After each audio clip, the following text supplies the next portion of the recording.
for a young adult film, which I don't believe. She wanted me to do a young adult thing. I told her I don't do kiddie books. It's your use of first person and the ability to cook up egocentric storms. Okay, if you say so. Here's what I said before. It's not that I'm paranoid or anything, but when the 5 o'clock bell, I'm sorry, when 5 o'clock comes, steno pad put over the. Let me actually say the words here. It's not that I'm paranoid or anything, but when 5 o'clock comes, steno pad put away and the cover over my typewriter, or go home, lock the door, and don't go out. I can see you shaking your head, right, thinking crime in the streets, muggings, murder. Well, sure, but that's not it. That's everyday stuff. It's the weirdos and loonies I'm talking about. I never had my purse snatched, just my mind. You think they're harmless, but they can really do the worst things to you. I know, I just haven't figured out the why or what they want from me. It's as if the whole thing got turned around on me. It's not that I only gave at the office. I've just been giving all my life, bits and pieces here and there to anyone who needed me, needed help to survive in this crazy world.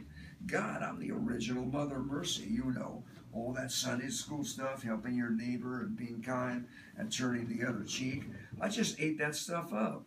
And I just couldn't take the chance that maybe I wouldn't find someone who needed help. I went out of my way. It was like a crusade. It wasn't only the feeling that on Sunday mornings I'd have more stories than any of the other kids about all the good things I'd done. And it was more than winning the shiny gold pin of Jesus blessing the animals at the end of the year. I guess it became a way of measuring myself, who I was. All those good things I did got stored up inside of me, so I knew I was real. At first, I had to work at it. I mean, when you live in a real normal family in an area that practically screams Americana middle class, and you're only 9 years old, it's hard to find people to save. So like I said, at first I had to look for something that was bigger and better than just keeping my room clean and chasing the dogs off Mrs. Barnfeld's grass and telling old Mrs. Ross that her blue hair really looked great, the general spreading sunshine stuff. But I got lucky real fast because I found Donnie Zuckerman. He was a new kid in my 3rd grade class. You never saw a kid as sweet as Donnie. He never talked much or anything, and when he played in the schoolyard, it was always by himself.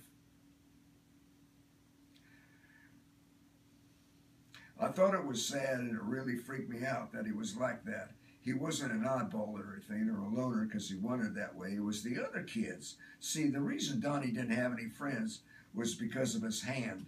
On his right hand, 3 of his fingers were webbed together like a duck's foot. I never even noticed, well, I did notice, so what? I mean, oh boy, what a great thing to have in the sandbox. I got really bothered that the kids were so weirded out about Donnie's hand and treated him like a leper or something. So when that maypole thing happened, when nobody, and I mean absolutely nobody, wanted to hold Donnie Zuckerman's hand, I went into a frenzy. Boy, was I furious. I didn't even stop to think what the kids would think about me. I mean, so far I'd only been watching Donnie, and at the same time making sure my friends didn't think I was becoming some strange-o.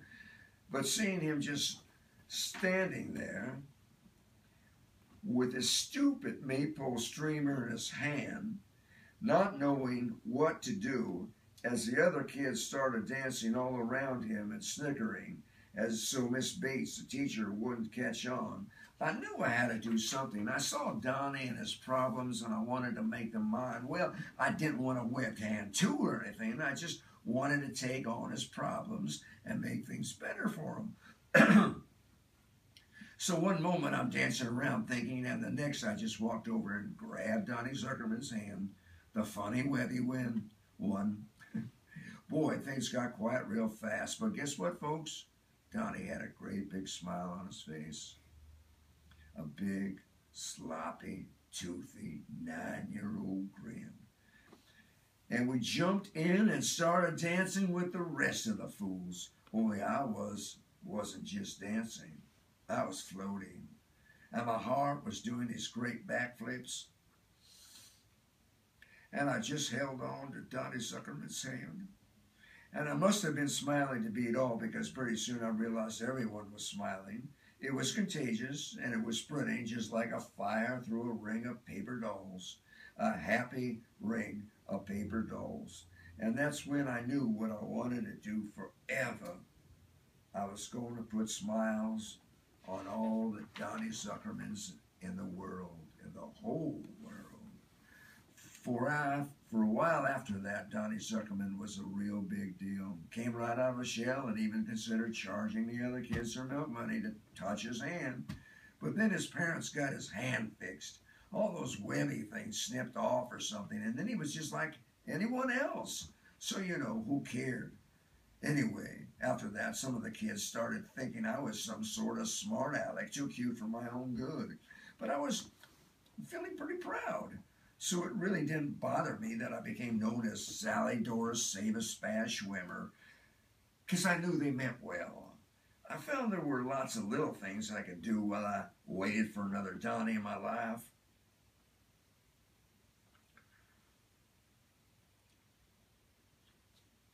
Like seeing if there was someone who was whimpering off in a corner and needed a friend, and helping the younger kids in the cafeteria carry their trays and tying shoelaces and that kind of stuff. And just when I finished doing something for one little kid, another would be standing right beside me, looking all lost and sad-like. At first I was finding them, but as the word got around, they were finding me. And I didn't have the heart to turn them away. I wasn't really sure what it all meant anyway, but I felt I had no choice. There didn't seem to be anyone else around who was paying attention, so I had to, make the best of it. Summer vacation gave me a needed break, but by September, I was really ready to see what would happen.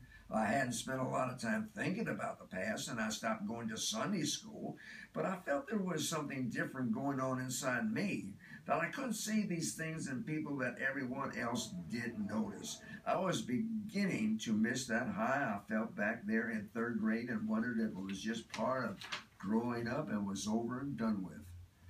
I read a lot. I never expected what happened that year. I guess it was love, although I didn't know what that was all about. I mean, like I said, I read a lot, but Lassie Come Home really did prepare me for Larry Heskinson. What a cutie he was. We were in Mrs. Dawson's class together, and just looking at him gave me the thumpies. He had real wavy dark hair and this great walk. Of course, I got teased about him because it was real obvious that his eyes crossed like he was looking at the end of his nose, that poor puppy. It just made him cuter as far as I was concerned. Boy, it was really wonderful, Larry and me. We were together all the time, and I became his very best friend till he got his eyes fixed and ran off in the bushes with Mary Lou Doyle. So that really wasn't a floaty feeling either. In fact, it was kind of painful. I think I must have decided I was pretty normal after all, because Martha McFinney felt the same way about Larry that I did, and he wouldn't even talk to her. By the time I started high school, I decided I'd be a secretary, and Martha McFinney got a padded bra, and Larry Heskinson decided to talk to her. I took all the office practice classes I could, typing and filing and everything, and when they ran out of classes for me, I got to work in the attendance office instead of going to study hall. That was a great job. I didn't get paid or anything, but it was good experience.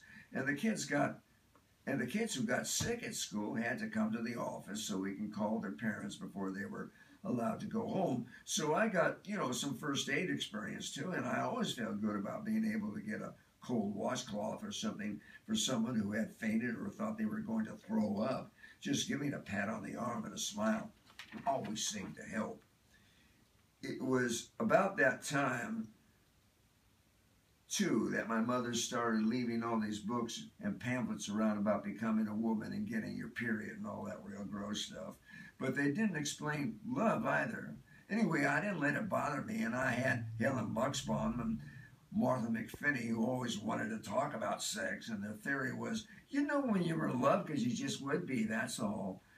I never chased boys, and up until I got out of high school, I never really let a boy catch me. But there always seemed to be some boy around who wanted to be with me. It was never exactly what you would call dating, where someone calls you up during the week and asks you out for Friday night or whatever. It was just whoever I was going with at the time always seemed to be there, like Gary Wiley. Before he started hanging around, I used to hear all this childish stuff he would do. They said he was the one who made these ridiculous phone calls to Sharon Corey and had roller skated his way through the girls' locker room covered with a sheet. But it was hard to believe. I got to know him because he was always roller skating into the cafeteria office asking for Band-Aids. I learned that he wanted to try out for a place on the Red Devils roller derby team. But to tell you the truth, I didn't think he was going to make it, not if the Band-Aids were proof of anything. It wasn't that he was a lousy skater. It was just that doors and things seemed to get in his way. When I realized he was skating by my house pretty regularly, I stocked up on Band-Aids and sat on the front porch and waited. He got the hint pretty quick and began stopping by, and my mom didn't mind that he wore his skates in the house, but my father wasn't too thrilled that the front fence was all bashed in. So we started going out, Gary and me. I'd walk at first. We do this real nutty stuff, like go to the lumberyard in the back of the place, and it was quite enormous. There was this empty shed, and we'd go there, but we didn't fool around or anything. Gary would catch mice so he could take them to school for the biology lab. He got paid 50 cents a mouse, and if he caught enough of them, would go to a movie sometimes on Saturday. But Gary told me he was saving his money to buy me a pair of skates. But I never got any skates. A couple of times we even went to the football game at school, but Gary complained it was always a hassle for him to get to our seats in the bleachers. I never asked if he slept in his skates, but I did hear that later when the car hit him, he was buried in them. Anyway, back then when Gary wasn't skating or catching mice, and I'd done all our homework, Gary didn't have time to do his himself. Once in a while, we just talked, but really looking back, I guess I was the one who did the talking. I can remember all these kids from high school, but I never knew what they were thinking or doing. I mean, like, who they really were. Maybe it's just like that in high school. The girls I knew just wanted to get married and have babies. I couldn't understand why no one had any great plans but me. I always knew I'd get some terrific job as a secretary and make a lot of money and use my spare time helping people. What could be more important than that? It may seem odd that I didn't want to be a nurse or something more like that you think of in connection with girls, like you know you were supposed to be a nurse or a teacher. That's probably why the other girls wanted to get married. That sounded more exciting, but I didn't think about getting married, and I didn't know about social workers or psychologists or any of those things, and I didn't want to have to go to college to be something. That seemed like a waste of time. Since I already knew what I wanted to be, why should I have to wait? I mean, high school was to learn everything I could about being a secretary, and I could type really fast, and the other stuff, the saving people and all, well, most of the kids in high school were real jerky anyway, and when they didn't even know what they wanted to do, what was there to save them from? I was just passing time, waiting for the real thing. I mean, everyone is pretty weird in high school. That was just the first chapter. I'm not going to read the whole book.